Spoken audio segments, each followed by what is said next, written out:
Hello, friends, and welcome to the show. Greg Koukl here.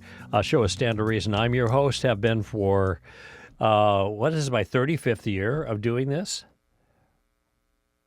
75.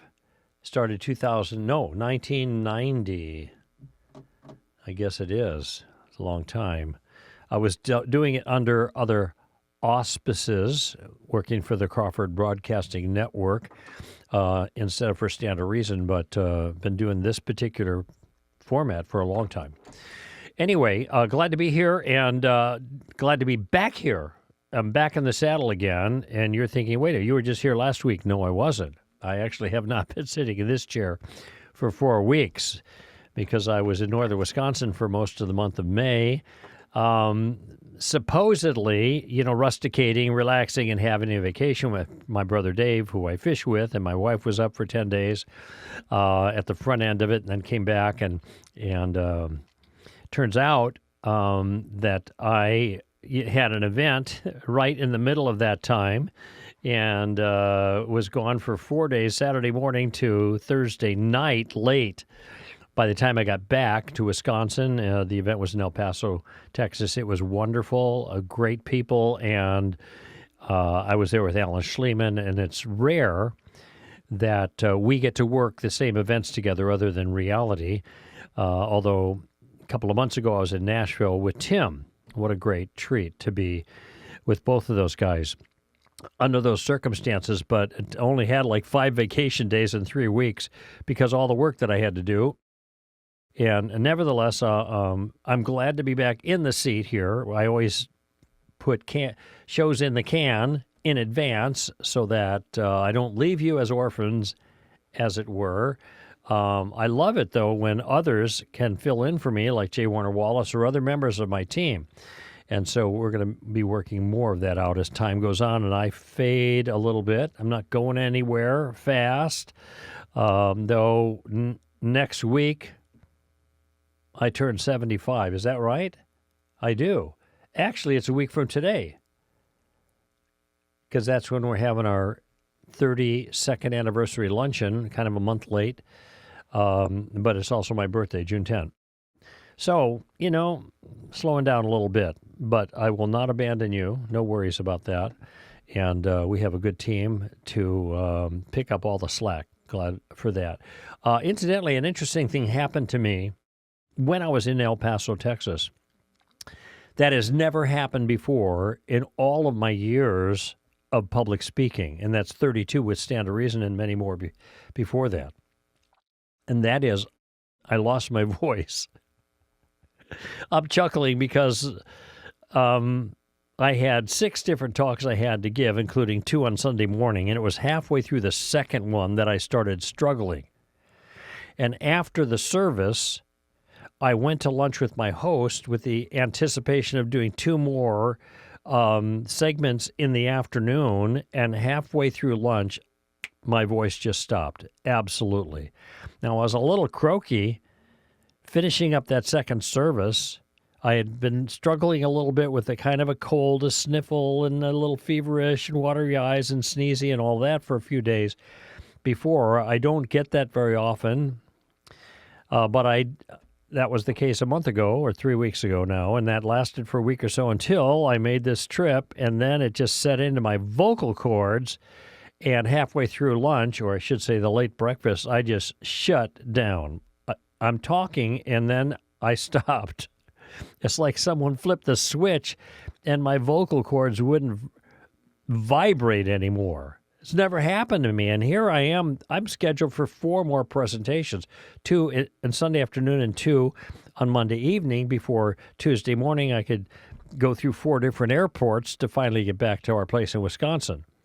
And I do not like not working. Now, I don't mean that I always have to work. I like time off. But I don't like making a commitment and coming somewhere to do a job, and then I can't do the job. It's not my ethic. But here I was on 2 o'clock or 1:30, 2 o'clock, and at 3 o'clock I'm supposed to be back, and I can't talk. So I thought, well, I can whisper.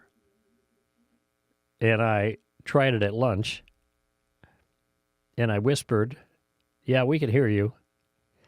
So I made a commitment, hoping that the pastor, the head pastor, would go along with me. I wasn't sure if he's going to pull the plug. But the other pastor who I had breakfast with there,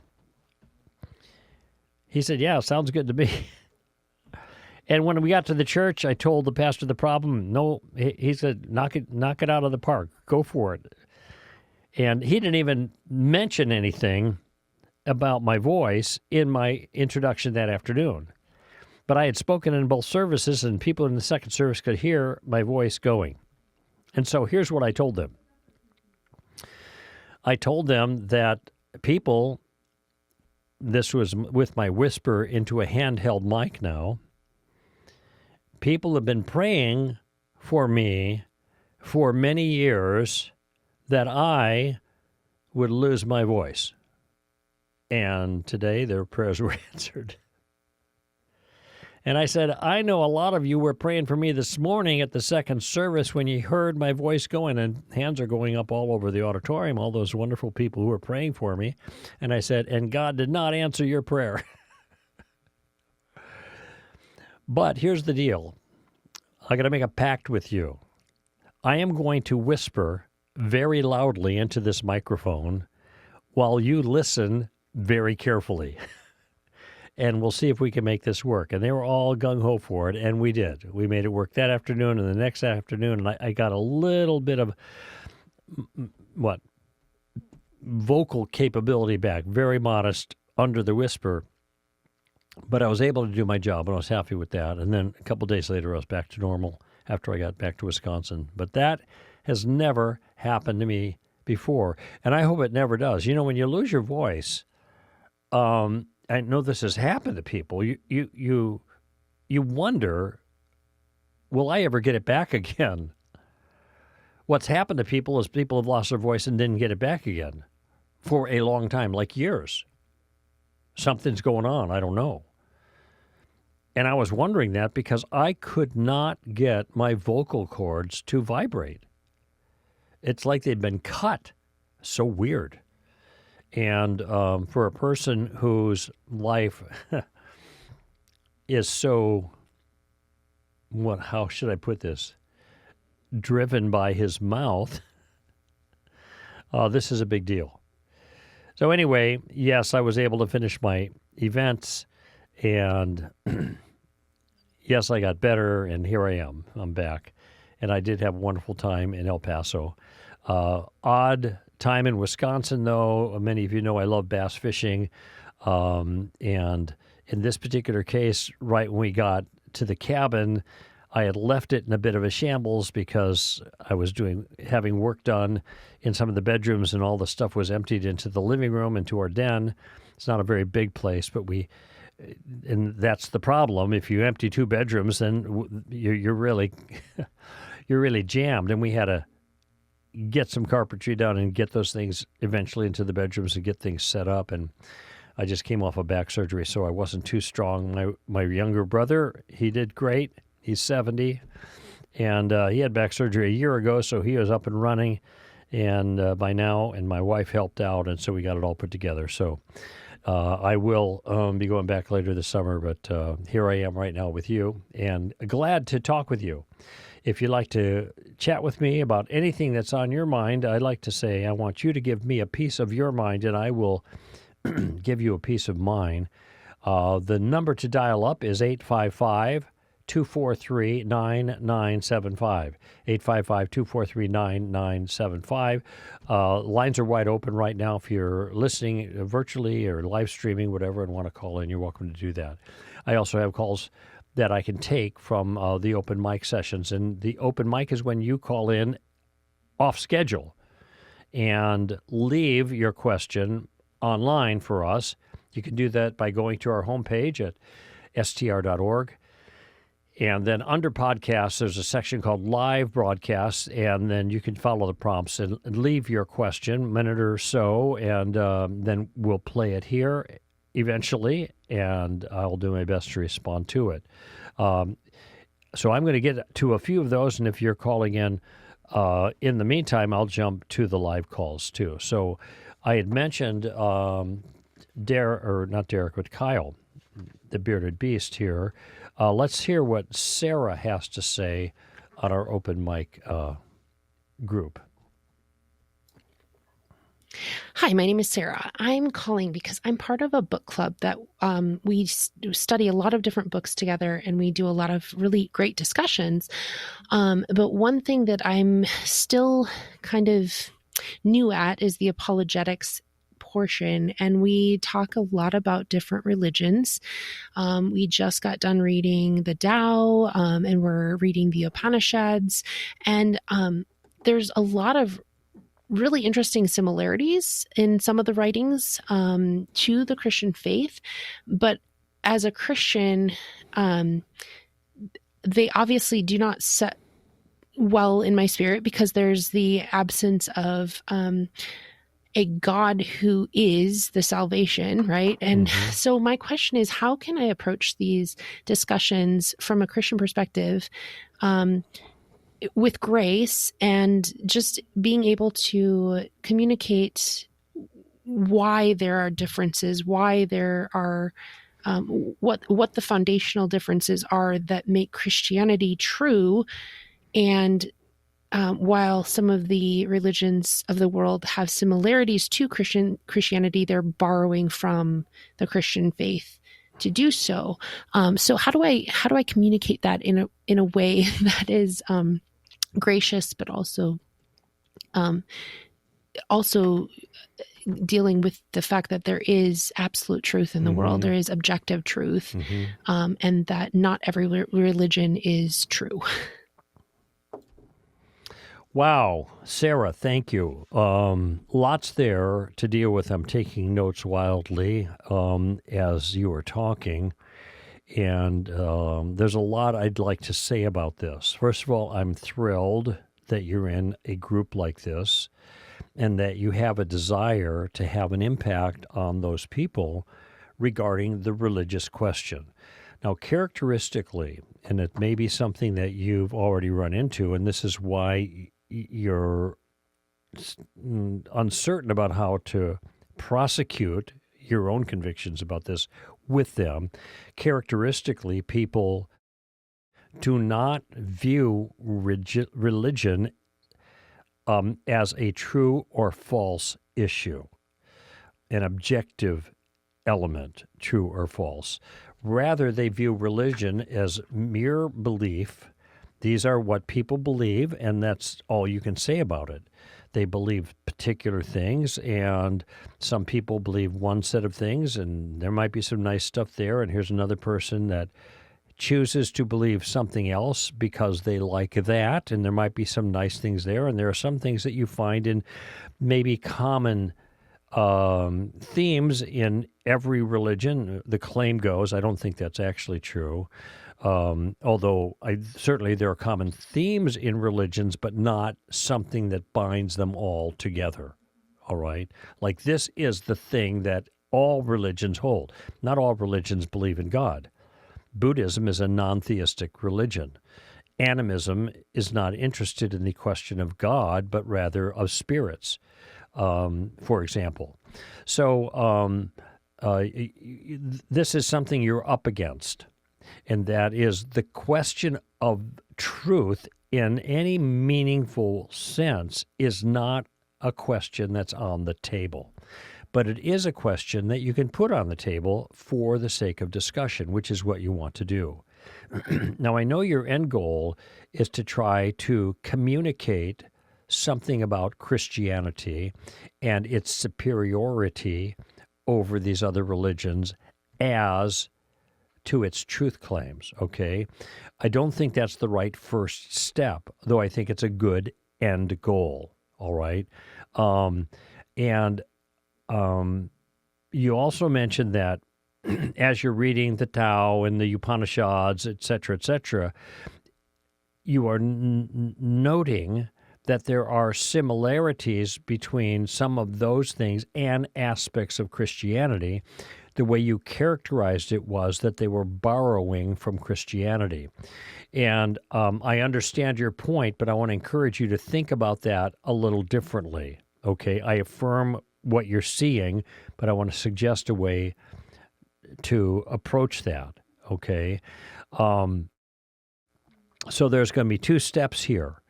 Let me just mention the second step first, and then go to the first step.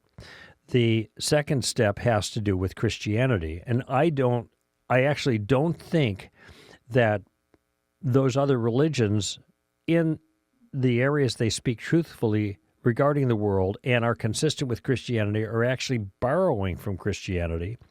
I think they are gleaning these things from the nature of reality, from the nature of the world, which Christianity explains clearly and holistically. Okay?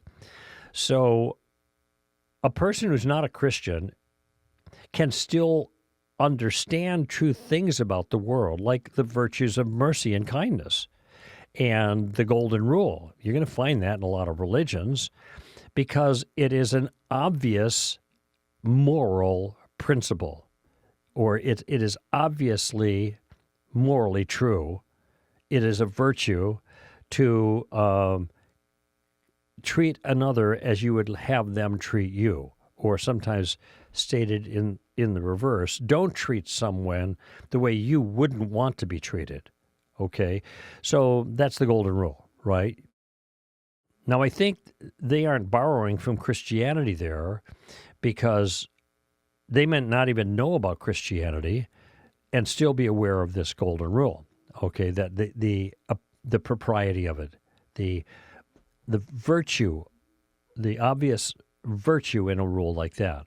All right, what they are doing is they are reflecting on the nature of the world, and since God has made all human beings in His image and invested in them a moral nature, and which allows them to draw moral conclusions about the nature of the world, people without any revelation at all are still going to come up with similar moral codes or moral convictions. And that's because we all live in the same world that that God has made, thick with morality. Now, here's the issue, though. The issue, and this is all the second stage, the issue is which way of understanding the world, which worldview, makes the most sense of what we discover in the world. Which worldview makes the most sense of what we discover in the world, the way we discover the world to be. So we discover the world to be moral, that it's thick with morality, all right? All right, how do we explain moral obligations that seem to apply to everybody? And incidentally, if somebody in the group doesn't think that's true, no, morality is just a matter of individual opinions, you can ask them if they've ever raised the issue of the problem of evil.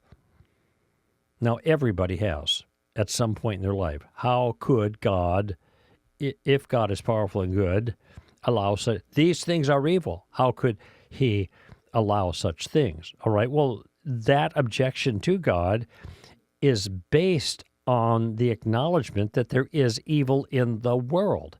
Where there can only be evil in the world if there are moral obligations in the world that are violated. It can't be the case that morality is simply reduced to my individual preferences and ideas, because then there would be no problem of evil. There would be just things that happen that I don't like. So the reality of the problem of evil is a signal that morality is not just a matter of individual opinion. There are bad things out there that happen or that people do. The world is not the way it's supposed to be, and that's the nature of it.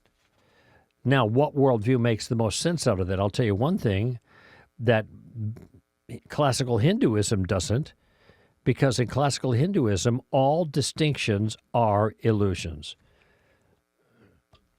The distinction between self and God is an illusion. The distinction between good and evil is an illusion. It's called Maya, and this might have been evident in some of your readings. But what was the outworking of these views? If everything is Maya, everything is an illusion, if there are no real distinctions between things, then there can't be a distinction between right and wrong. This would be a point that I'd want to make. So if everything's an illusion, even the distinction between right and wrong, good and evil, is an illusion. So what do we make of that? Is that worthy of believing? Do we think that's actually true? Now at this point in the discussion, that's a kind of appeal to the way the world actually is, and you're trying to help a person see that here's a religious view that does not match a common sense assessment of the way the world actually is. So therefore, that claim, since it doesn't match the way the world is not true. It's false. Doesn't mean the whole religion is false, but it sure takes a hit if its claim, if its essential viewpoint making the distinction between good and evil incoherent, which is what that view does. I mean, that's the kind, since people are not characteristically thinking about religion in the true or false category, these are the kinds of questions that can be asked. And here you're not campaigning for Christianity. And this is kind of what I want you to avoid, at least for a bit. Don't campaign for Christianity, and you don't even have to campaign against any of those religious views directly. You can campaign against them indirectly, and I just kind of role-played an example of that.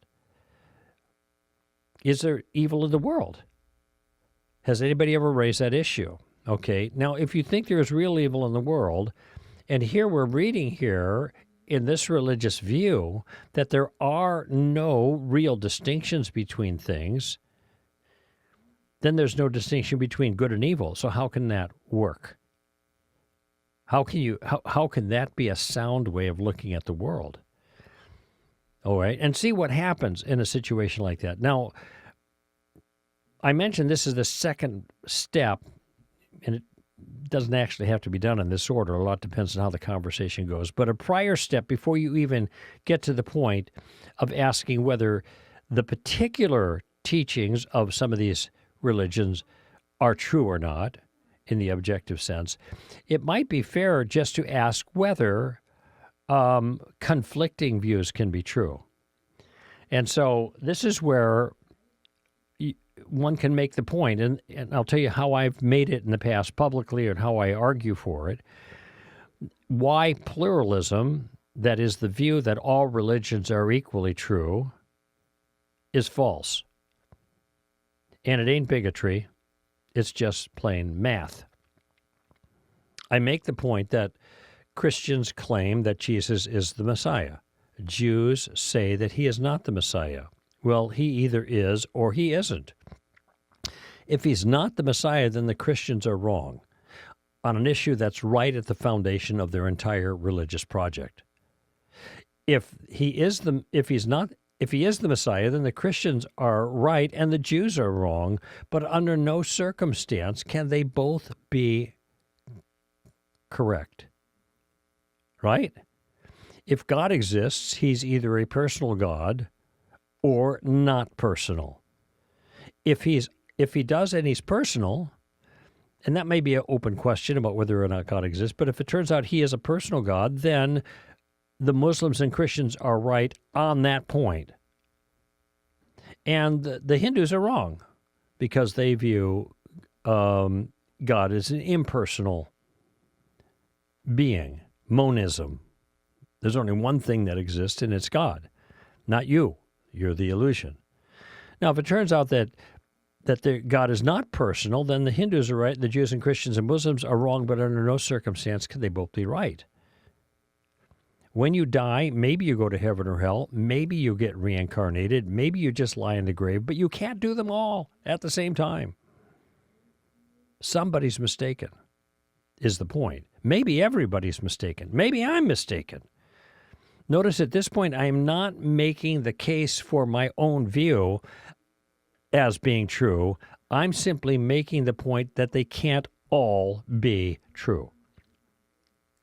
And I'm going to make the point by using maybe a little illustration like I just did, but by asking a lot of questions. So I'm not campaigning dogmatically for my view. I am asking, how could both of these be accurate pictures of the world if they say opposite things? How could it be true that you get reincarnated and it be true that you go to heaven or hell when you die? Well, they can't both be true. They can both be false. That's what an atheist would think, but they can't both be true. And see, this is the kind of question that will rock your friends a little bit out of their, I don't know what's the right word, kind of self-satisfied complacency. We are open-minded people. We never say anybody's wrong. Anybody's mistaken, except for the Christian who thinks other people are mistaken. Then the Christian's wrong. That's kind of the way it works. But all you're trying to do is get people to think and then get them to respond to these questions. Because the fact is, the similarities between the religions that you've identified, Sarah, or that they've identified, are not the things that are relevant. It's the differences that matter. So I remember the very first time that I made this particular point. It was long ago, easily 20 years ago, and I was at the University of California at Irvine giving a lecture. And after the lecture, in the lecture hall, a young woman came up to me, a student, co-ed, came up and she makes the point, aren't all religions basically the same? All right. And I turned around, took the chalk from the at the board there, and I drew two circles, smallish circles. I said, would you say that these two circles are basically the same? And she said, yes. And then I drew a line from each, and on the first one I wrote aspirin, and on the second one I wrote arsenic. And then I asked her the same question, are they now basically the same? And she says, no. And that's when I told her, just because they come in tablet form, both of them, they have that, they share that similarity. That is not the important issue. The important issue is the differences, not the similarities. And so this is another way of looking at things that you could suggest to them to get them thinking. And my approach initially would be just to help them to see that all these religions you're reading about and surveying, they can't all be accurate descriptions of reality. And that's what we mean by the term true. They can't be accurate descriptions of reality. Not all of them. They could all be wrong, but they can't all be right because they compete with each other. They conflict with each other. And two conflicting claims cannot be true at the same time. That's just common sense. Math, not bigotry. So once they get that in their mind, it becomes, if they are willing to own that, and that may be difficult for them to own because you're going to be talking about religion in a way that they're not talking about it. You're talking about religion as a description of reality. That isn't the way they think about it, but that is the way every single religion thinks about itself. It sees itself as an accurate characterization of the way the world really is. And curiously, if you don't take it that way, then you're kind of dissing that religion, aren't you? You're wrong in thinking about your religion that way, because no religion is an accurate display or characterization of the way the world actually is. Well, that's kind of politically incorrect, right? And so you want to play that number against them. So how does this work? Now, if they're willing to acknowledge that these characterizations of reality, religions, can't all be true, taken as a whole. Doesn't mean there can't be some true elements in there, but taken as a whole. These are systems of thought. Hinduism is a system that works together in a particular way. Taoism is the same thing. And Islam and Christianity and Judaism and all of these are systems. They are interconnected. All right? And they are views of reality. They're worldviews. And there can be similar elements in competing worldviews. So you could have, the idea that, murder is wrong in Judaism and Islam and in Christianity. Okay, so there are the similarities, but the differences are what matter, and you might ask yourself the question, if they can't all be true taken as a whole system, then why is it that there are these similarities? Because there's something true about the world that all of these are getting. So which characterization of reality does the best job of explaining reality? And how do we know that? So now you're introducing, or you're laying the foundation to be able to talk about Christianity does the best job of explaining reality, and it can make sense of all these similarities, but the distinctions are critical. And also, Christianity is virtually the only religion that has anything like apologetics, which is an attempt to defend and give evidence for the particulars of the religious system as true and sound. Most religions don't even spend the time. They just assert things, and some of them are wildly counterintuitive. I think the idea that all the distinctions of reality are really illusions, which would mean I'm an illusion because I consider myself distinct from Amy on the other side of the glass. She's an illusion too. That strikes me as wildly counterintuitive. I'm not going to believe that unless I have a really good reason to believe it. And the irony is I can't have a really good reason to believe that when on that view I don't even exist. I mean, does Charlie Brown know he's a cartoon character? In my view, that's a built-in contradiction of that view. But in any event, what I've tried to do, Sarah, is suggest a kind of a path, raising issues and raising questions that will force, in a nice way, members of the group to think more carefully about what they're reading. It's not enough to say, oh, this is nice. I like the Tao. I like the Upanishads. I like what Jesus said on the Sermon on the Mount. Oh, that's great if you like it, but that doesn't tell you anything about whether it's true or not. It only tells you that you like it. You could like something that's just flat out false. And when I say false, I mean that it does not match the way the world actually is. Jesus thought he was describing the real world. Was he or not? Blessed are the poor in spirit. What does that mean? Blessed are the peacemakers. I mean, you just look at the blesseds. Those are all moral statements. Is Jesus right? And he thought he was. And he thought he was right about a whole lot more than just those Beatitudes. Because just following the Beatitudes, there's some very controversial things that he says about heaven and hell. And it's right following that. So that hopefully those are some guidelines that will get you going in the discussion with your friends. Be very interesting how it all turns out. Take your time. You don't have to deal with everything immediately, and you certainly do not want to start campaigning for Christianity.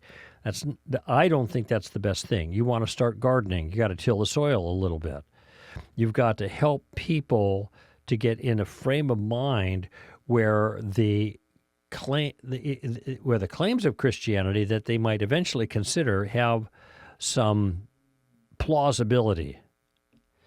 And unless you cover some of that other ground first, they will not have the plausibility structure to take seriously the claims of Christianity. Okay, let's take a break, and we got callers on board. We'll get back to those when I return on Stand to Reason.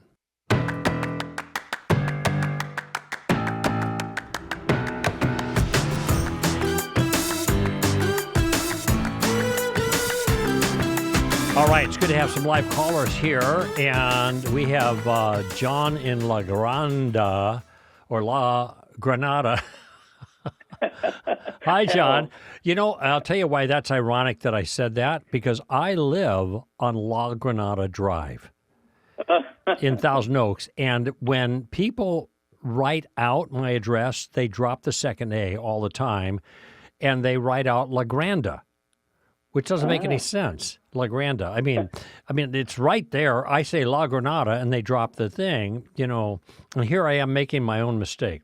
So that's why I had a chuckle. Where is La Granada? It's El Granada. El Granada. Yeah. So it's the male, not the female. Why is El Granada? It starts with L and ends in an A. That's not right. Exactly. Huh? That's not right. Huh. Well, okay, but my street is right, La Granada. I don't know about your place, but where is it at? It's about 25 miles south of San Francisco on the coast. Of where? On the coast of California. Okay, got it. 25 miles south of San Francisco. Okay. Is it on the coast? Yeah. Well, that's like Santa Cruz. Yeah, it's about 50 miles north of Santa Cruz. Oh, I got you. All right. In the Anyway, area. it's a beautiful area on the coast right there in that section. So, John, from El Granada, what's on your mind? So, I recently hit 70, and so I'm starting to collect my Social Security. Uh-huh. And I'm embarrassed to say that in 45 years we've never tithed, I think, like we should, according to the New Testament. And so I'm kind of trying to do like first fruits, and I'm getting some pushback from my wife, and it feels like, you know, are you going to trust God, or are you going to trust mammon, or whatever he says?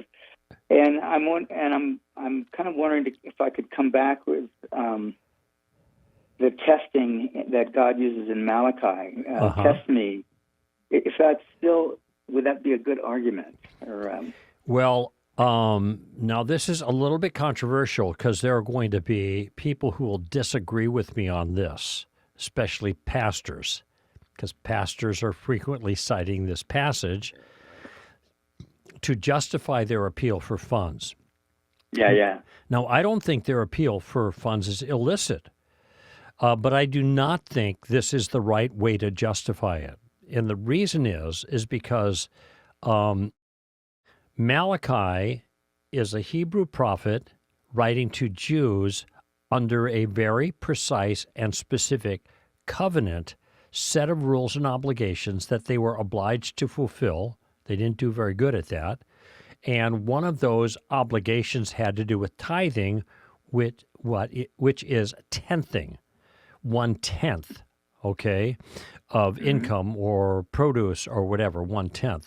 And of course, they weren't obeying the Mosaic law in a number of ways, and they were suffering because of that, because the Mosaic law was a conditional covenant. A conditional. In other words, if you do this, if you obey, I'll treat you well, and if you don't obey, I'll treat you bad. Mm-hmm. This is obvious. I just read it in Leviticus like 28, 26, 27, right in there, right towards the end of Leviticus. And Deuteronomy, which is where the law is given a second time, chapter 28 and 29. We have the same kind of stipulations, all right? Now, in Malachi, you have Malachi speaking to a Jewish audience under a Jewish covenant, okay? Now, this is the part that is somewhat controversial, but ought not be in my mind. God made a covenant with the Jews. Only the Jews are beholden to that covenant with God. The Gentiles were never beholden to that covenant. It was not obligatory for Gentiles to tithe to God. It was obligatory for the Jews to tithe because the Jews were a theocracy. Israel was a commonwealth, and therefore it is a country, so to speak, with a government that needs funds to run. Mm-hmm. And tithing was a way of of providing for the operation of the government, and in that case, the government and the religious institution were one and the same. Okay, and because the Jews were not obeying God in a number of areas, including this one, they were suffering just as God promised. They were holding back on God, and so then God wasn't prospering them. I mean, I want to look here at Leviticus because I was a little surprised when I read it. I've read Leviticus many times, but I just finished it again, and I was a little surprised at how much it was like the Deuteronomy passage. He says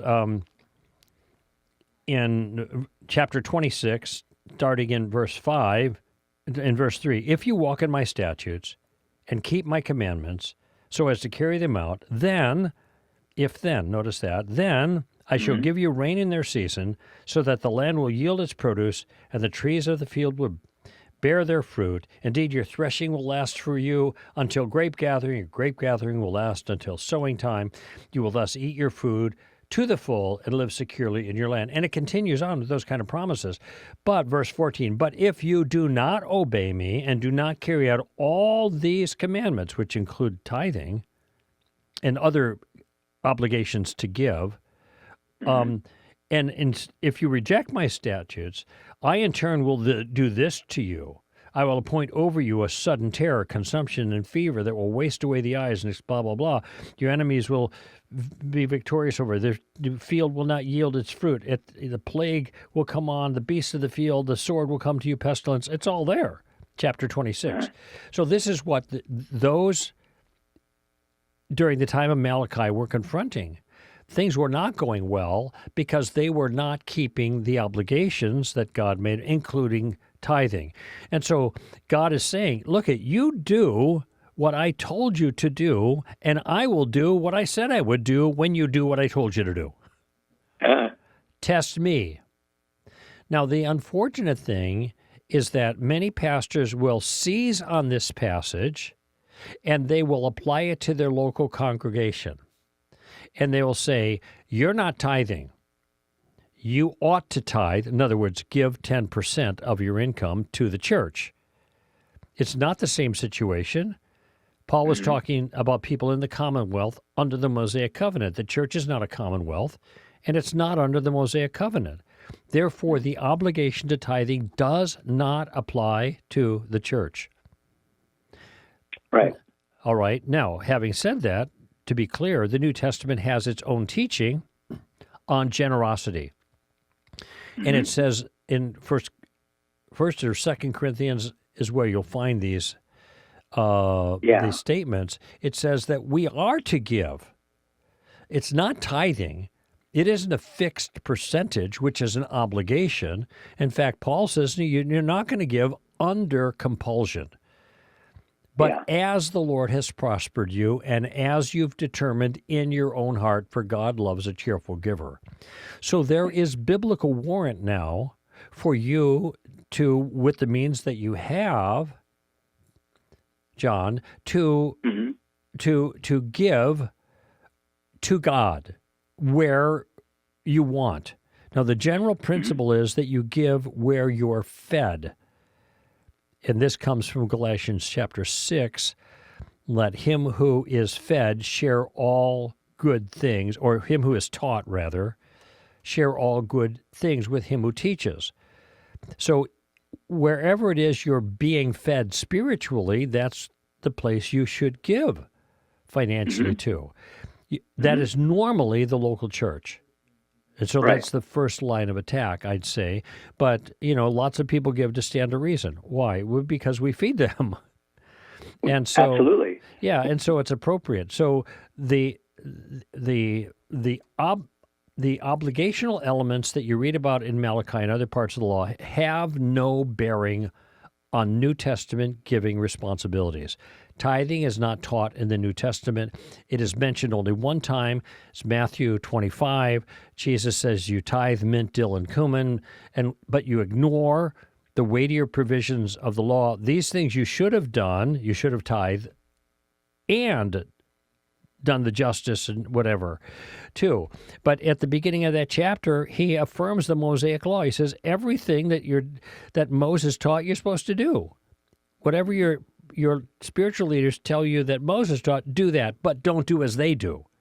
So he is speaking in the context of the Old Testament law to Jews under that law. After, Pentecost, that all changed. Now we're New Covenant believers in which there's no distinction between Jew and Greek, all right? We are under a new covenant and a new system, and we are driven by the desire to be generous as we're able. So the promise doesn't apply as it did in Malachi because nothing about that passage applies directly since we are not under that system. But the expectation of God responding to our generosity is still a biblical expectation. In Proverbs, it says, cast your bread upon the water, and in time it will come back to you. Okay, that's making a reference to generosity. And there's other proverbs like that. And Jesus says, given it shall be given to you, pressed down, shaken together, overflowing in your lap. So the New Testament does speak to God's grace and his graciousness towards those who are financially gracious to others. All right? It is a pattern, but it isn't a strict promise. You can't say, okay, God, I'm going to give you $100, but you got to give me $100 back or $150 or $200. And this is the way some people make it seem.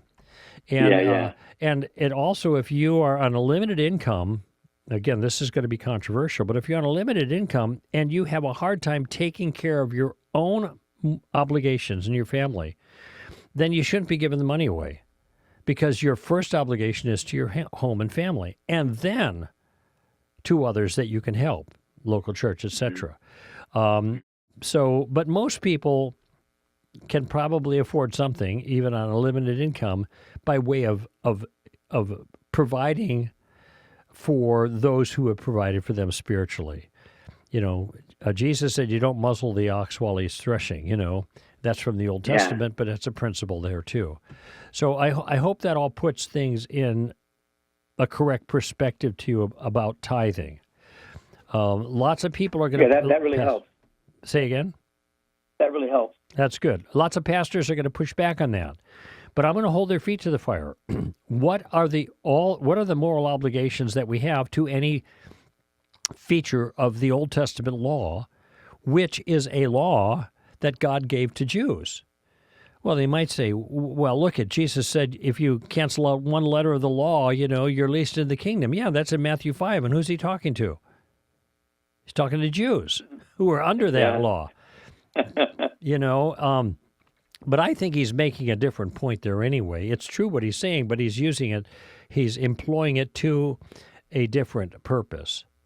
And that purpose is to show he is building a case that all human beings are guilty before God. And he's using the law to demonstrate that. You can't get rid of the law, all right? The law is right there. Okay, now, do you keep the law? Oh, you think you do? Oh, I didn't murder. Well, if you call your brother a fool, you're still guilty of murdering him in your heart, so to speak. You didn't commit adultery. Okay, well, what if you look at a woman to lust after her? Well, then you're still going to hell for that.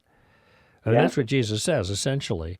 And so he's positioning the law to establish the guilt of everyone who is under that law. And one of the Beatitudes is, blessed are the poor in spirit.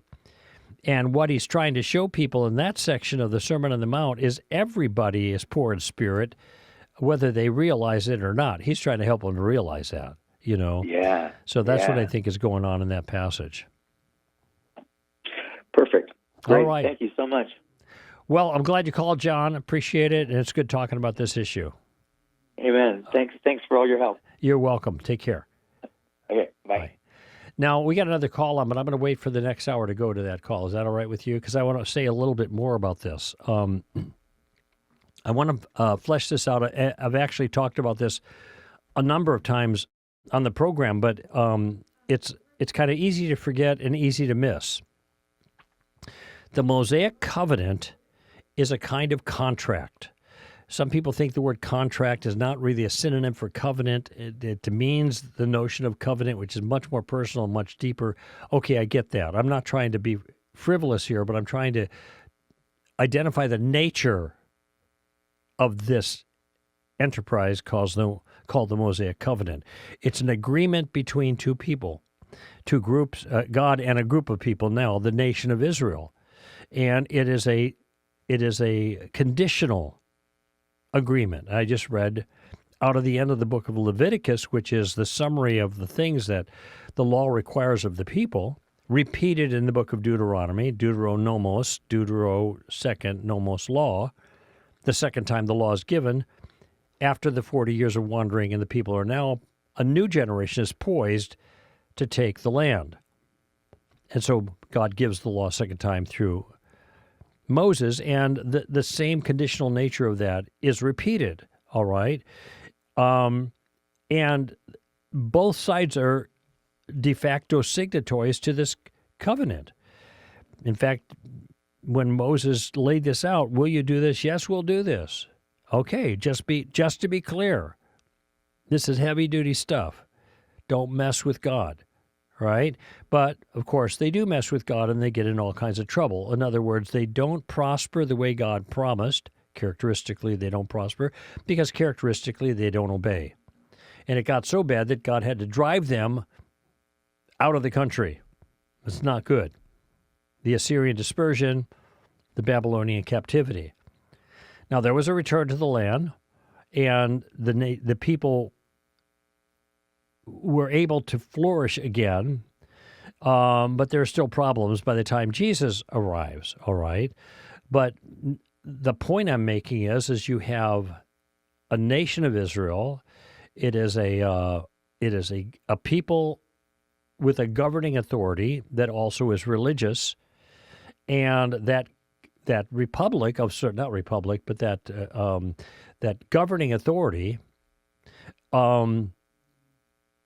needs to be supported, and tithes were the taxes that supported that enterprise. If you were not a Jew, the Mosaic covenant did not apply to you. It was a covenant between God and the Jews. But this is a covenant they broke. Jeremiah talks about this in chapter 31. This is why a new covenant was coming, not like the one which you broke. Though I was a father to you, he says. And essentially, the new covenant is one that's not breakable because it's secured by the Messiah himself. And so the takeaway here is that, strictly speaking, there is nothing in the Mosaic law that any Gentile is obliged to obey in virtue of it being in the Mosaic law. And since even the nation of Israel has moved on from the Old Covenant to the New Covenant, which Gentiles are now included in, there's nothing in the Mosaic law that even Jews are obliged to keep. That system is gone. Instead, there's a new system.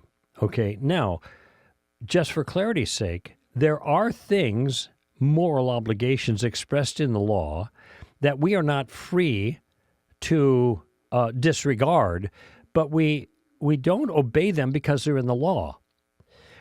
They are in the law because they are universal moral obligations that everyone everywhere ought to keep.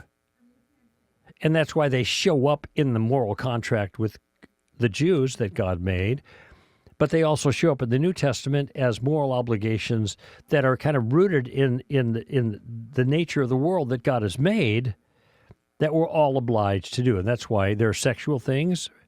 1 Corinthians 6:9 and following, there are sexual things, and there are all kinds of other behaviors. Don't do these things because they're just wrong, which is why they're mentioned in the Mosaic Covenant as wrong. They're wrong wherever wherever these actions are done. So there are universals that will show up there, but they also show up in the New Testament. But you're obliged to obey these universals not because They're in the Mosaic Covenant, but because they're universals, and that's why they show up in the Mosaic Covenant. Anyway, there you go. All right, friends, that's it for our show. Thank you for joining me. Greg Koukl here for Stand to Reason. Give them heaven, friends. Bye-bye now.